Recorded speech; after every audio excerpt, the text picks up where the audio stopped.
ہم محمد مصطفیٰ صلی اللہ علیہ وسلم کے امتی ہیں. ایک ایک امتی کے لیے میرے نبی نے آنسو بہائے، خون بہایا. امت کے لیے درد مندی کو تو میں کیا بیان کروں. احد کی جنگ میں عتبہ بن ابی وقاص نے پتھر مارا، وہ پتھر آ کر آپ کے منہ پہ لگا، آپ سیدھا ایسے گرے. پیچھے کھڈا تھا، اس کا کنارہ گردن میں لگا، آپ بے ہوش ہو گئے، دانت ٹوٹ گئے، چہرہ زخمی ہو گیا، آپ بے ہوش ہوئے. صحابہ سمجھے آپ کا انتقال ہو گیا. ابو بکر، عمر، علی، طلحہ، زبیر، سعد بن ابی وقاص، سہل بن حنیف، ابو دجانہ، عباد بن بشر اور ابو قتادہ، یہ 10 آدمیوں نے آپ کو گھیرے میں لیا ہوا تھا. 10 آدمیوں نے آپ کو گھیرے میں لیا ہوا تھا. 10 کے 10 کی چیخیں نکل گئیں کہ اللہ کے نبی شہید ہو گئے. تھوڑی دیر کے بعد آپ کو ہوش آیا، آپ نے آنکھ کھولی تو انہوں نے موقع کو غنیمت جانا کہ یا رسول اللہ ان کے لیے بد دعا فرمائیں. تم بدلہ لینا اپنی بہادری سمجھتے ہو، میں تمہیں معاف کرنا کہتا ہوں. اپنی بہادری بناؤ، معاف کرنا بہادری بناؤ، جھک جانا بہادری بناؤ، بیٹھ جانا بہادری بناؤ، جھک جانا دلیری بناؤ. دونوں یا رسول اللہ، سب بولے یا رسول اللہ ان کے لیے بد دعا فرمائیں جنہوں نے آپ کا یہ حال کر دیا. میرا نبی ہاتھ اٹھا رہا ہے اور صحابہ سمجھ رہے ہیں کہ اب قریش بندر بنے، اب قریش خنزیر بنے، اب ان پر آگ کی بارش ہوگی، اب ان پر پتھروں کی بارش ہوگی، اب ان کو زمین نگل جائے گی، اب ان کو اللہ کے فرشتے اڑا دیں گے. ہاں تم اس کے امتی ہو. تم کس کے امتی ہو؟ تم اس کے امتی ہو جس نے دانت توڑوا کے، چہرہ زخمی کروا کے، بے ہوش ہونے کے بعد اپنے جانی دشمنوں کے لیے دعا کی. اپنے جانی دشمنوں کے لیے کیا کہا؟ اللہم اغفر لقومی فإنہم لا یعلمون. یا اللہ میری قوم کو معاف کر دے، انہیں میری خبر نہیں ہے. ہم امت ہیں، امت، ہمیں امت بنایا. ایک دوسرے کی قدر جانو، ایک دوسرے کی قدر پہچانو. مظلوم بن جاؤ، مظلوم بن جاؤ. اللہ کی قسم سہرے لے کر تمہارا نبی کھڑا ہوگا، ہار لے کر فرشتے آئیں گے. پھولوں کے ہار موت کے وقت دیکھو گے، پھولوں کے ہار موت کے وقت دیکھو گے. اور محمد مصطفیٰ کو اوپر عرشوں پہ ملاقات کا منتظر دیکھو گے، اور اللہ کے عرش کے دروازوں کو اپنے لیے کھلا ہوا پاؤ گے.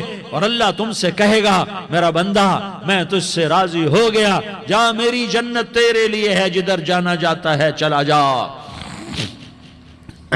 ہم امت ہیں، امت جنہیں میرا نبی نہ راتوں کو بھولا، نہ دن میں بھولا، نہ صبح میں بھولا، نہ دکھ جھیل کے بھولا. دنیا سے جانے کا وقت آیا، جبریل نے آ کر پیغام سنایا کہ موت کا فرشتہ دروازے پر ہے.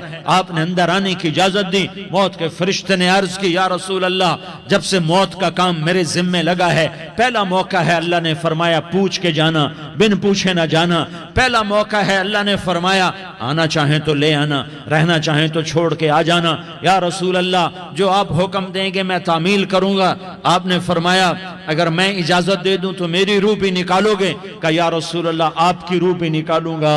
ہائے آپ نے جبریل کو دیکھا. جبریل تو کیا کہتا ہے؟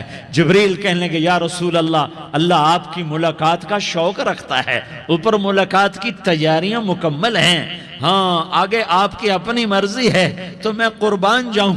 میرے نبی نے یہ نہ کہا تو میری فاطمہ کا کیا بنے گا، میرے علی کا کیا بنے گا، میرے حسین کا کیا بنے گا جس کا شہید ہونا میں اپنی آنکھوں سے دیکھ رہا ہوں. آپ نے کہا میں دیکھ رہا ہوں ایک کتا میری اولاد کا خون چاٹ رہا ہے. حسین کے لیے دعا نہیں کی ہے، حسن کے لیے دعا نہیں کی ہے، علی کے لیے دعا نہیں کی ہے، فاطمہ کے لیے دعا نہیں کی، اہل بیت کے لیے دعا نہیں کی. ان کو اللہ کی تقدیر پہ چھوڑ دیا. سب سے بڑے دکھ اہل بیت نے دیکھے ہیں، سب سے زیادہ درد اہل بیت نے جھیلے ہیں، سب سے زیادہ قربانیاں اہل بیت کی ہیں. میرے نبی نے کہا اللہم اجعل رزق آل محمد قوتا. میں تو جھولی پھیلا کے دعا مانگتا ہوں یا اللہ میری اور میری اولاد کی روزی کشادہ فرما، میری اور میری اولاد کو سکھ دے، دکھ سے بچا. سنو تمہارے نبی نے دعا کی، یا اللہ میری اولاد کی روزی تنگ کر دے، میری اولاد کی روزی تنگ کر دے، میری اولاد کا رزق تنگ کر دے، تاکہ میری امت روٹی پہ ایک دوسرے کا گلا نہ کاٹے، میرے گھر کو دیکھ لے کہ میرے گھر کے چراغ بجھے ہوئے ہیں، چولہے بجھے ہوئے ہیں۔ حسن حسین رو رہے تھے، میرے نبی دوڑ کے آئے، آپ نے کہا میرے بچے کیوں رو رہے ہیں، کیوں رو رہے ہیں؟ کہا یا رسول اللہ بھوک کی وجہ سے رو رہے ہیں، کھانے کو کچھ نہیں۔ کہ مجھے حسن پکڑا۔ کیا طارق جمیل کی اولاد حسن حسین سے زیادہ قیمتی؟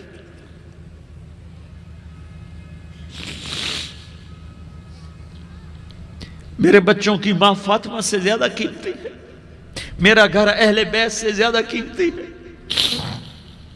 آپ نے کہا مجھے حسن پکڑا، حسن کو پکڑایا، کوئی گلہ نہیں کیا علی کا کہ تو میرے بچوں کو کھلاتا نہیں، اپنی زبان مبارک کو یوں حسن کے منہ میں ڈالا، انہوں نے چوسنا شروع کیا، چوستے چوستے چوستے چوستے وہ مسکرانے لگے، اندر سے شہد جیسی چیز اللہ نے نکالی اور حسن کا پیٹ بھر گیا۔ کہا مجھے حسین پکڑا، پھر حسین کو پکڑا اور دونوں ہاتھوں میں لے کر اس کے منہ میں ڈالا، اپنے زبان مبارک کو ڈالا، وہ چوستے چوستے چوستے چوستے سیراب ہو گئے۔ اے اللہ میں ان سے پیار کرتا ہوں، تو بھی ان سے پیار فرما، اور جو ان سے پیار کرے ان سے بھی پیار فرما۔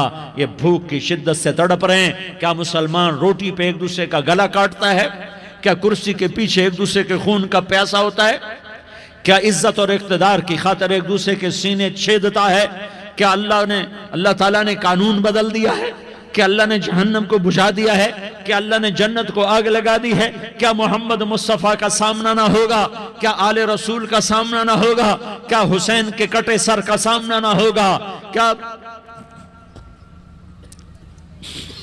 زینب کا پھٹا ہوا دوپٹہ تمہیں دکھایا نہ جائے گا؟ کدھر جا رہے ہو؟ کدھر جا رہے ہو؟ کیا کر رہے ہو؟ کس کا سامنا ہونے والا ہے؟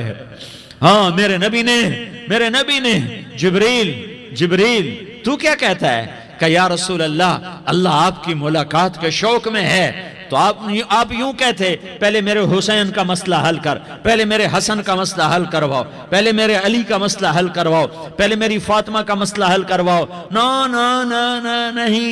نہیں، آپ نے کہا جبریل او سنو میں کیا کہہ رہا ہوں۔ آپ نے کہا جبریل واپس جاؤ اور میرے اللہ سے پوچھ کے آؤ میرے بعد میری امت کے ساتھ کیا کرے گا،